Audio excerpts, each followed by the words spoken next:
More questions? So, why is it that in India, calling oneself a Hindu is akin to calling oneself a fascist?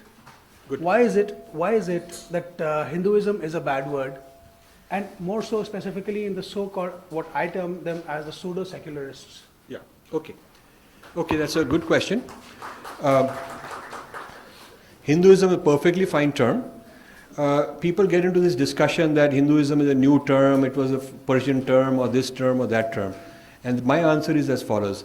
It's a modern name for an ancient thing. The thing is what we're talking about, not how it's named.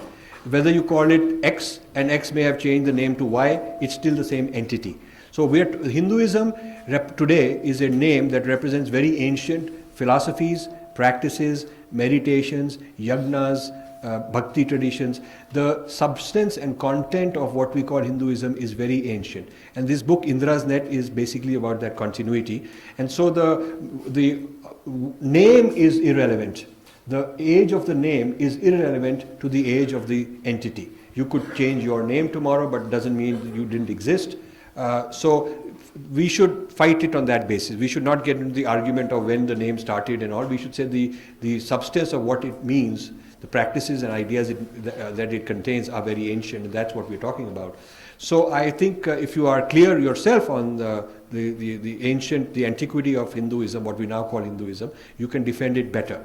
I would also say that this pseudo-secular group in India have picked on Hinduism, and they don't apply the same critiques and the same yardsticks to take on other religions. They don't do this, why there are no women's rights in Islam and whatnot. All kind of problems exist in various traditions. It's become fashionable because what happened is during the Soviet era, they did a very good job of infiltrating Indian educated elite into a left-wing fashion.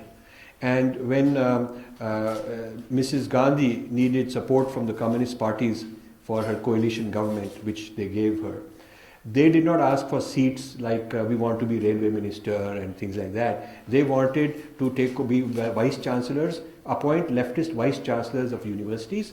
They wanted left-wing people to be appointed in history departments, in political science departments, in English departments.